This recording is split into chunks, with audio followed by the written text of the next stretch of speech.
Voilà, on attend la fin du générique, c'est-à-dire le grésillement. Ça commence à m'énerver, mais bon.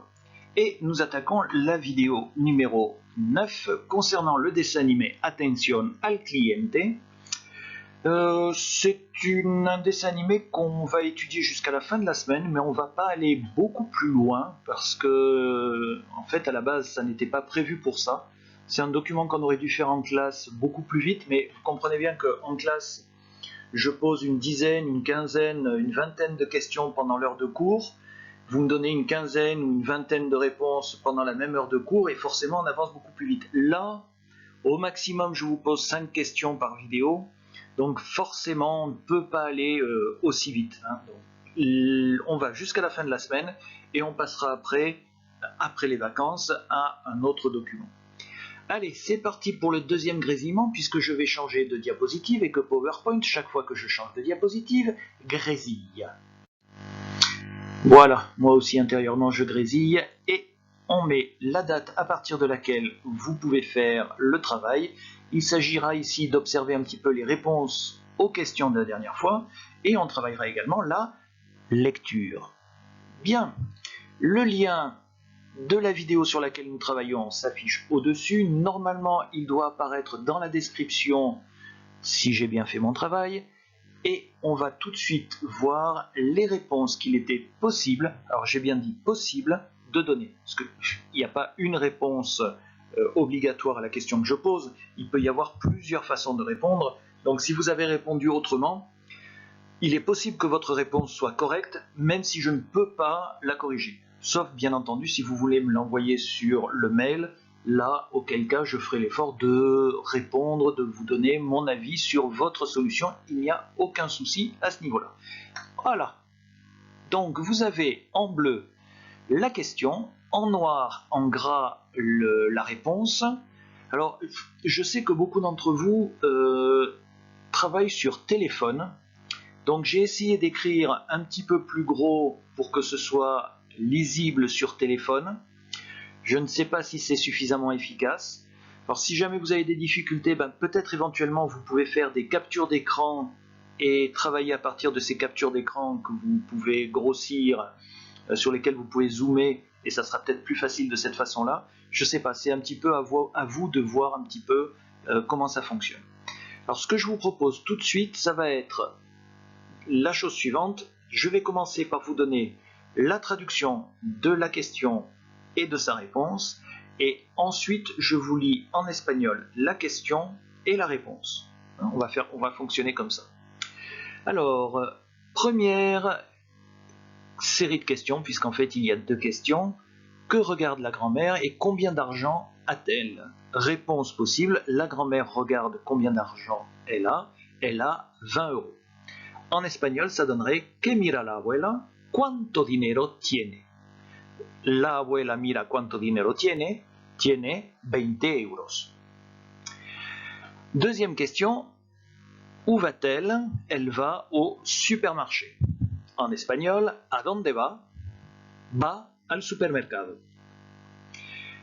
Question numéro 3 et réponse numéro 3, comment est le supermarché? Le supermarché est très grand. En espagnol, ¿cómo es el supermercado? El supermercado es muy grande. Question numéro 1, 2, 3, 4. Qui sont les gardes de sécurité? Bon, en France, on dirait plutôt des vigiles. Qui sont les vigiles? Là, je colle un petit peu à l'espagnol. Les vigiles ou les gardes de sécurité sont des robots. En espagnol, ¿quiénes son los guardias de seguridad? Los guardias de seguridad son robots. Avant-dernière question, qu'a vu la grand-mère? Avant-dernière réponse, la grand-mère a vu une boîte de nourriture pour chien. En espagnol, ¿qué ha visto la abuela? La abuela ha visto una caja de comida para perros. Et dernière question, dernière réponse, combien coûte la nourriture pour chien? La nourriture pour chien coûte 20 euros. En espagnol, ¿cuánto cuesta la comida para perros? La comida para perros cuesta 20 euros. Et j'ai bien dit perros. Vous voyez, c'est pas facile à dire. Certains d'entre vous auront peut-être un petit peu de mal. Donc là, on a vu en français pour la compréhension, en espagnol pour la prononciation. et on va observer un petit peu quel est le vocabulaire réutilisable des questions qui a été réutilisé dans les réponses. Et je vous le fais apparaître en rouge et souligné. Alors si on regarde la première série de questions, on a réutilisé Mira la abuela, mais on fait attention, je vous l'avais dit, dans une question, le sujet et le verbe sont inversés. Donc quand vous répondez, vous remettez dans le bon ordre. La abuela, la grand-mère d'abord. Mira regarde en deuxième. La grand-mère regarde, la abuela mira. Vous pouvez remarquer également que dans ma première réponse, la abuela mira cuánto dinero tiene, j'ai tout souligné et j'ai tout mis en rouge.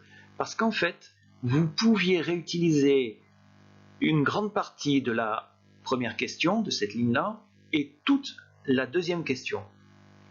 Et vous aviez une réponse qui était faite. Il suffisait de supprimer les points d'interrogation, de mettre la abuela devant, de supprimer que, et vous aviez votre réponse. Ensuite, elle a 20 euros, tiene 20 euros. La seule chose que vous pouviez réutiliser, c'était le verbe avoir, qui est un verbe à diphtongue, tiene. A donde va, vous pouviez réutiliser le verbe, c'est pour ça qu'il est souligné et qu'il est en rouge, va. Mais j'ai quand même dans ma réponse souligné et mis en rouge supermercado. Pourquoi? Ça n'apparaît pas dans la question numéro 2. Oui, mais ça apparaît dans la question numéro 3. Donc en réutilisant la question numéro 3, vous pouviez répondre à la question numéro 2. Question numéro 3 justement, es el supermercado pouvait être réutilisé en mettant dans le bon ordre. El supermercado es. Quatrième question, vous pouviez réutiliser dans la question son, le verbe être, qui est un verbe irrégulier. C'est pour ça que c'est intéressant de réutiliser le vocabulaire des questions, parce que vous avez des verbes conjugués, déjà conjugués, et qui parfois peuvent être irréguliers. Et là, vous ne risquez pas de vous tromper. Donc vous réutilisez le verbe, mais devant le verbe, vous devez mettre le sujet qui est assez long ici. Los guardias de seguridad, c'est le sujet. Ensuite, avant-dernière question, vous pouviez réutiliser la abuela et ha visto en le mettant dans le bon ordre. Et de nouveau, on retrouve l'avantage qu'il y a à utiliser le verbe de la question quand c'est possible, puisque le passé composé du verbe voir, ver, V-E-R, est irrégulier. Ha visto est un passé composé irrégulier. Dernière question, ¿cuánto cuesta la comida para perros? Même chose, il faut réutiliser d'abord le sujet, qui est très long, la comida para perros, la nourriture pour chiens, et après vous mettez votre verbe, qui là encore est un verbe irrégulier, là encore c'est un verbe à diphtongue, cuesta. À l'infinitif, ça donne costar, oui c'est rigolo, C-O-S-T-A-R. Et voilà un petit peu pour le vocabulaire réutilisable et réutilisé. Ben, regardez tout ce qui est en rouge et souligné. Ça fait énormément de vocabulaire qui est déjà donné. Et vous pouvez constater que le vocabulaire que vous devez rajouter dans votre réponse est finalement extrêmement bref.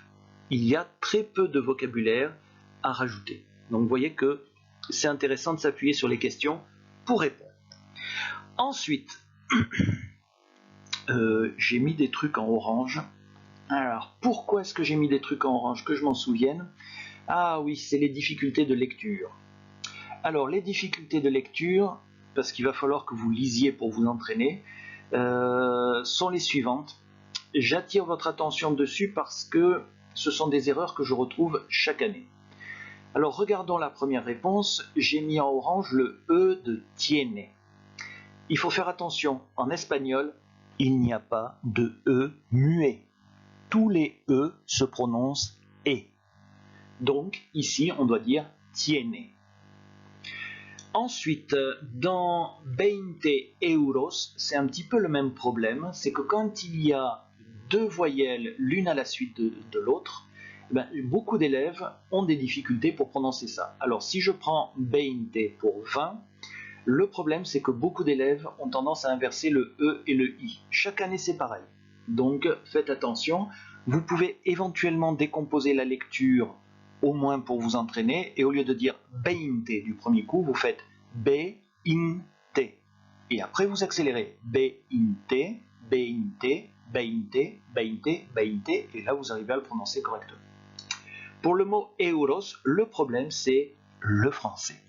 Comme vous avez l'habitude en français de dire euro, ça va vous sembler extrêmement bizarre de dire euros. Mais je vous rappelle qu'en espagnol, vous n'avez pas comme en français deux lettres côte à côte qui forment un son.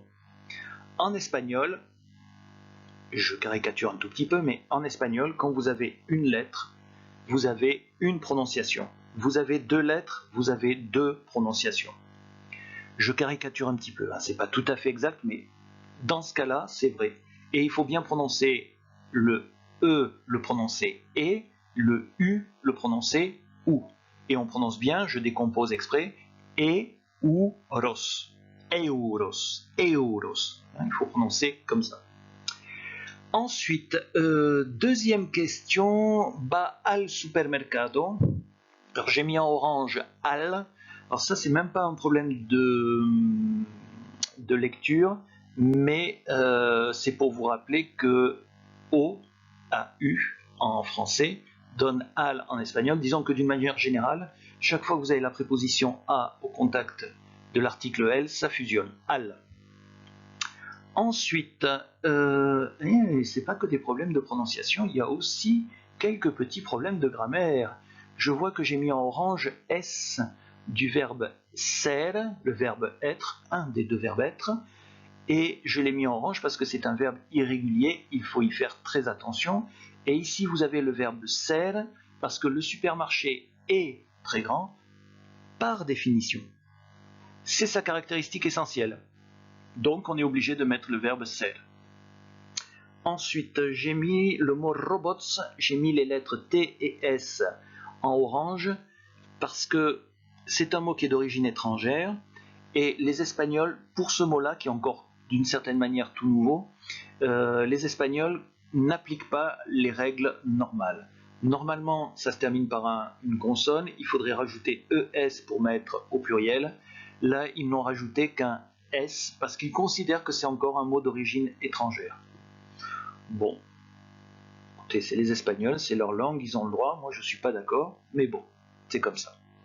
Je reviens maintenant à l'avant-dernière question. Abisto, j'ai déjà insisté sur le fait que c'était un verbe irrégulier.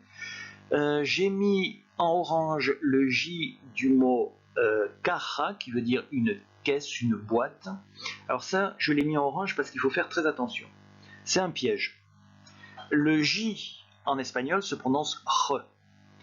Certains d'entre vous, tous les ans, ont tendance à confondre ce R prononcé avec le fond de la gorge avec le R français. Et ils ont tendance à l'écrire comme un R, à le prononcer comme un R, puis à l'écrire comme un R. Donc c'est bien un J, et il faut bien prononcer caja. Le mot cara, avec un R, existe, mais ça signifie le visage, la cara. Donc attention. J'ai mis en rouge ensuite para. Ah oui, ça c'est pour des questions de traduction. Quand vous voulez traduire pour en espagnol, comptez le nombre de lettres. En français, vous avez 4 lettres, P-O-U-R. Traduisez-le avec 4 lettres. Para, P-A-R-A, 4 lettres. C'est pas une règle, c'est plutôt une astuce. Si vous appliquez cette astuce, vous aurez juste dans 80% des cas. J'ai mis en orange le S de perros. Oui, parce que vous allez tellement vous concentrer sur la prononciation du double R que vous risquez d'oublier de prononcer le S final. Attention, en français, quand vous avez un nom commun ou un adjectif au pluriel qui se termine par un S, on ne prononce pas généralement le S. En espagnol, vous devez prononcer le S. On dit bien perros. Ensuite, dernière ligne, dernière réponse, j'ai mis para en orange, c'est un peu inutile puisque c'est pas un problème de prononciation et j'en ai déjà parlé quand c'était en rouge. Par contre, j'ai mis en orange cuesta. La même chose, faites attention à la prononciation. Cuesta, c'est un verbe à diphtongue. Voilà très rapidement pour les problèmes de lecture et de langue qui peuvent se poser. Et bien maintenant, il va falloir vous entraîner à la lecture des réponses. On va juste faire les réponses, ce qui est écrit en plus gros. Les consignes sont très simples. Vous devez juste lire ça correctement.